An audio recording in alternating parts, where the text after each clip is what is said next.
الله الرحمن الرحيم.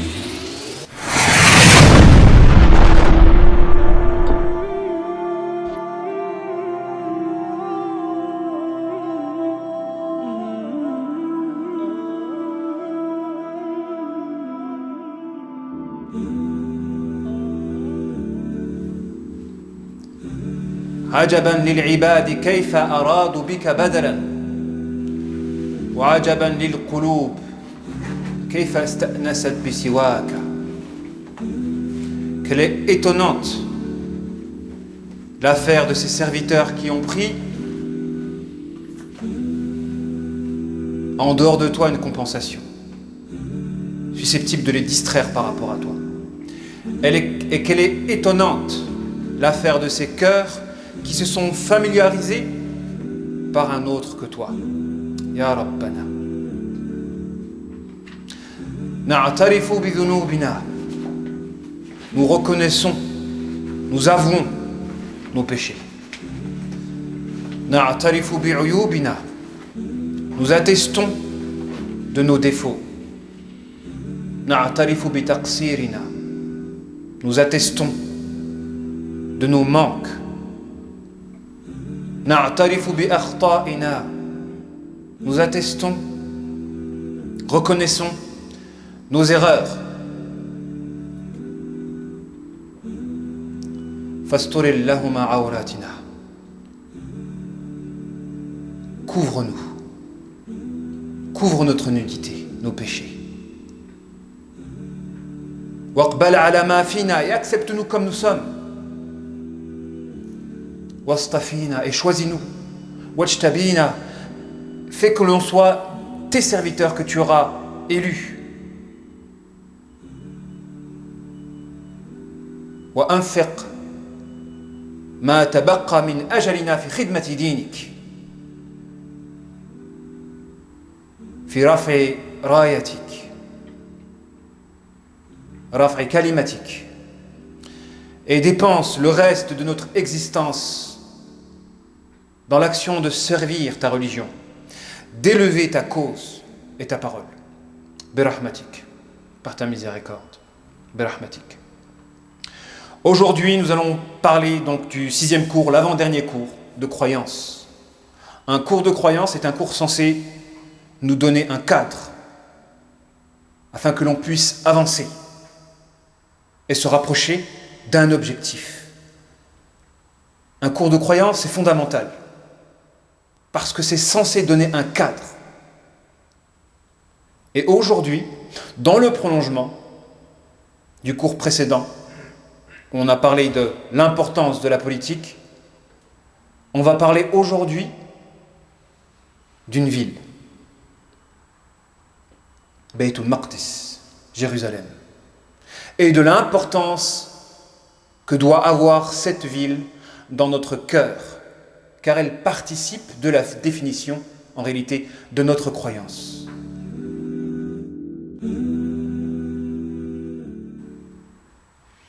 À la base, les villes sont ténébreuses. Et pour être bien, pour avoir de la mémoire, certains savants s'éloignaient des villes. Les villes sont source de ténèbres, car la ville est pour le peuple ce que la maison est pour un individu. Elle est censée héberger, être la résidence d'un peuple unifié.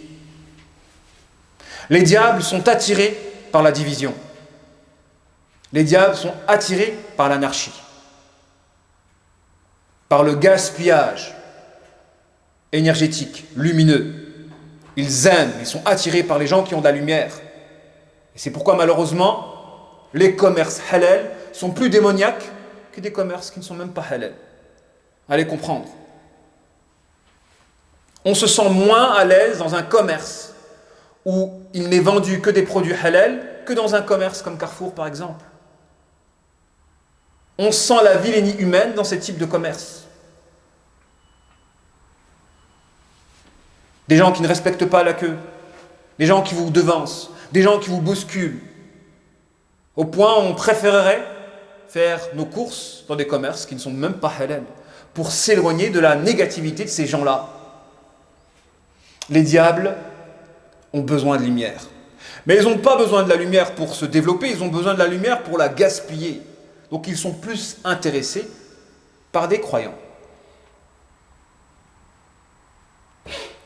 Un endroit où il y a de la division, c'est une terre fertile pour les démons. Ils aiment les endroits où il y a de la division. Ils aiment les groupes divisés. Ils adorent ce genre de groupe. Car grâce à ces groupes divisés, ils peuvent s'installer au sein du groupe. Tandis que l'unité au sein du groupe implique la présence d'anges qui repoussent les démons. Là où il y a des anges, il n'y a pas de diable. Et généralement, là où il y a des diables, les anges s'écartent. D'où le devoir de travailler à l'unité. Qu'est-ce qu'une ville? À la base, une ville doit être la maison d'un peuple unifié. En cela, elle devient lumineuse. À partir du moment où une ville, c'est la concentration de gens qui ne sont pas sur la même longueur d'onde, c'est la porte ouverte à la présence des démons. Parce qu'elle implique le regroupement de personnes qui ne sont pas sur la même longueur d'onde. Pourquoi les endroits les plus détestés dans ce bas monde sont les marchés?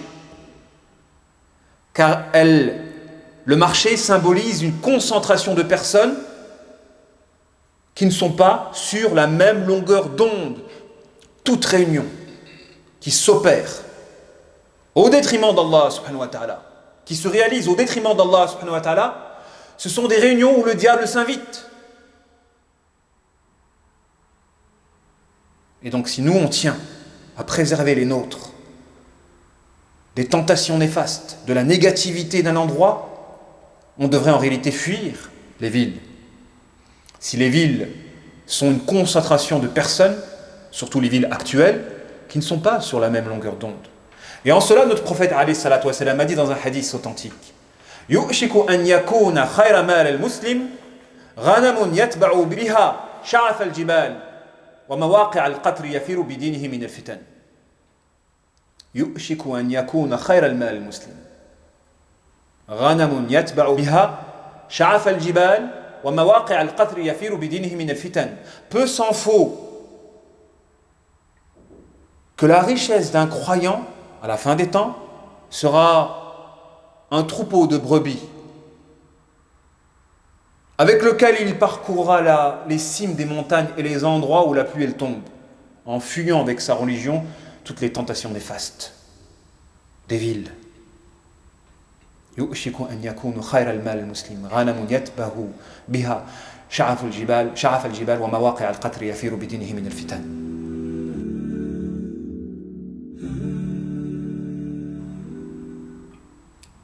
Quelle est la symbolique de Jérusalem? Si on a étudié dans la vie du prophète alayhi salatu wassalam le voyage nocturne dans lequel il s'est déplacé de la Mecque à Jérusalem et ensuite de Jérusalem au ciel, comme si la porte qui mène au ciel c'est Jérusalem. Et que s'est-il passé lors de ce voyage nocturne? Notre prophète alayhi salatu wassalam a présidé la prière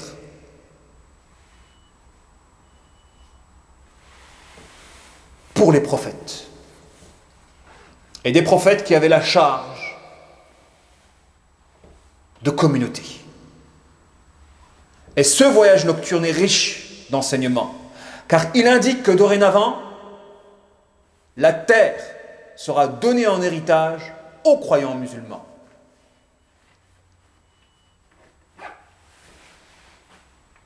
Et qu'elle sera donc enlevée, cet héritage-là, à ceux qui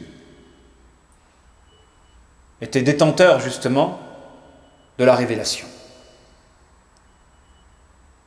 La terre sera donnée en héritage dorénavant aux croyants musulmans et plus aux juifs. Elle leur sera enlevée. Ce voyage nocturne indique cela. Dorénavant, les musulmans doivent dominer le monde. Se doivent de dominer le monde. Et il y a un rapport et ça aussi c'est important, de faire de ce rapport-là une croyance entre celui qui gouverne Jérusalem et celui qui domine le monde. Par l'argument historique. De tout temps, le peuple qui a dominé Jérusalem a dominé le monde. Que cela soit les Égyptiens, les Grecs, les Perses, les Romains, les musulmans, les Turcs, les Anglais, à chaque fois qu'un peuple a dominé Jérusalem, il a parallèlement dominé le monde. Comme si Jérusalem est le terrain du challenge.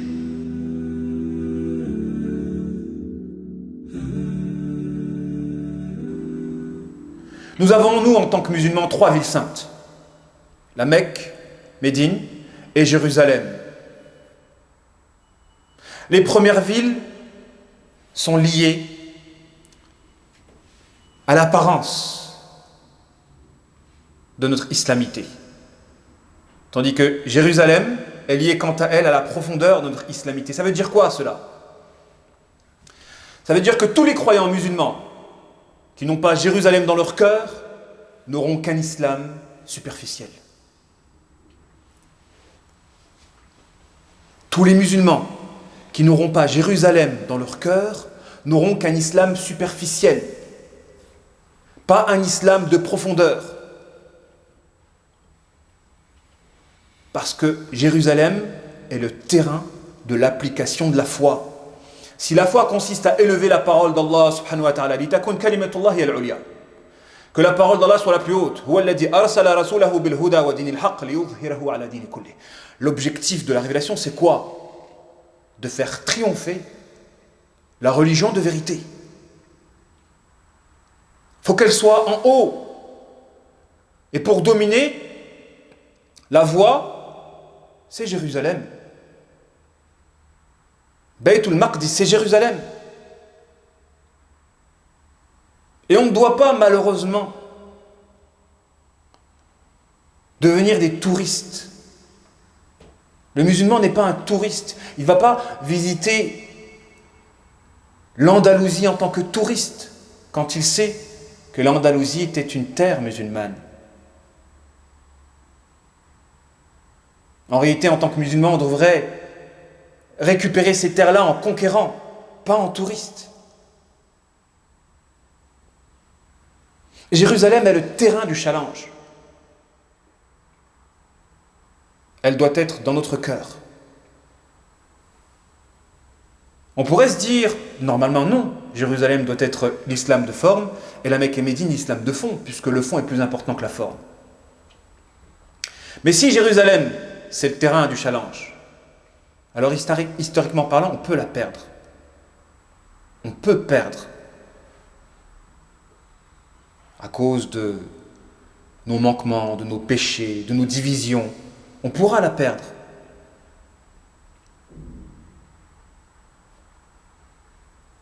Mais elle restera tout le temps dans notre cœur. Et le musulman authentique, c'est celui qui conserve Jérusalem dans son cœur et qui travaille à la récupérer.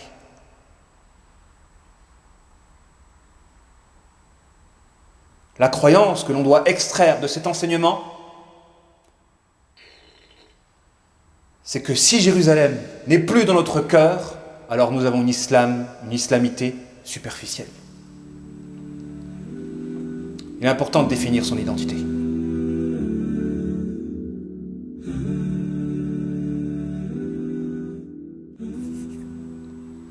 Il est important de définir son identité, car les musulmans, à l'heure d'aujourd'hui, se sont désislamisés. Ils ont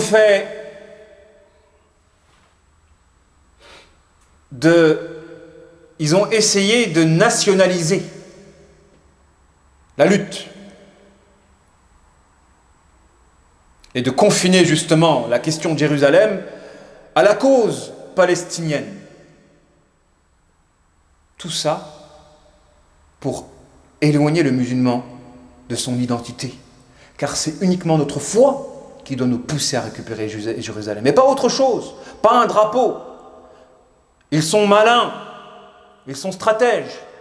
En nationalisant notre lutte, ils veulent nous désislamiser. Ils veulent que l'on se disperse, que l'on éparpille notre énergie. Et ça, c'est un fléau à l'heure d'aujourd'hui. Les musulmans sont éparpillés dans leur engagement. Vous les voyez agir en Amérique, en Asie, en Afrique, en Australie, etc. On est dispersés. Et l'identité se mesure à 3 choses. Un objectif, une voie et une jama'a. Une identité se mesure à 3 choses. Un objectif, une voie et une jama'a. Quel doit être notre objectif? Il ne faut pas qu'on soit dispersé. Et il faut faire attention, justement, aux imams et aux prédicateurs qui endorment. Parce qu'eux-mêmes, ils appartiennent à un système. Ils sont dans du confort, ils appartiennent à un système, et forcément, leur discours ne va pas vous stimuler, vous bouger à agir.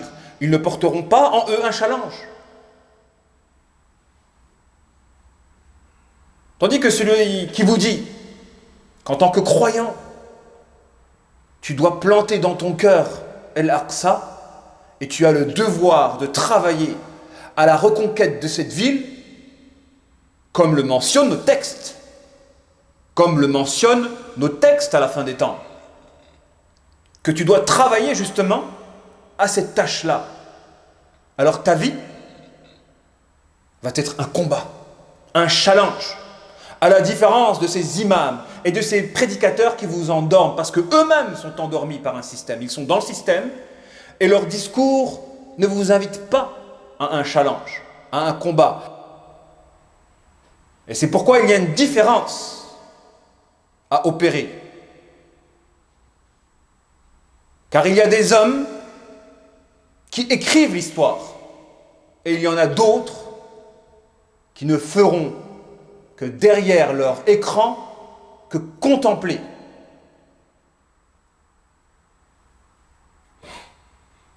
Il y a des hommes qui écrivent l'histoire, tandis qu'il y en a d'autres qui ne feront que la lire.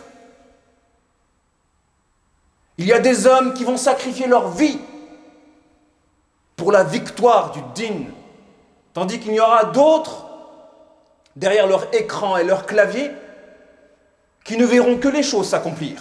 Ils ne vont pas bouger. Il y a des hommes que la terre gardera en mémoire. Il y en a d'autres qui seront oubliés aussitôt leur dernier soupir. Il y a des hommes qui ne sont pas distraits, ni par la défaite, ni par la victoire, ni par l'échec, ni par la réussite. Pour eux ne compte que la prise des risques vis-à-vis de leurs principes et de leurs devoirs. Et il y a d'autres qui seront obnubilés par le regard des gens, par le confort et les désirs. À vous de choisir votre catégorie, à laquelle vous voulez appartenir. Luttez pour votre foi. Prenez des risques pour votre foi. Combattez pour votre foi. Et n'écoutez pas ces lâches. Ne les écoutez pas, ces lâches, qui n'auront d'autre voie pour occulter leur lâcheté que de critiquer ceux qui bougent. Ne les écoutez pas. Et œuvrez en vous dessinant un but, en suivant la voie du prophète et en intégrant une Ummah jusqu'à ce que la mort s'en suive.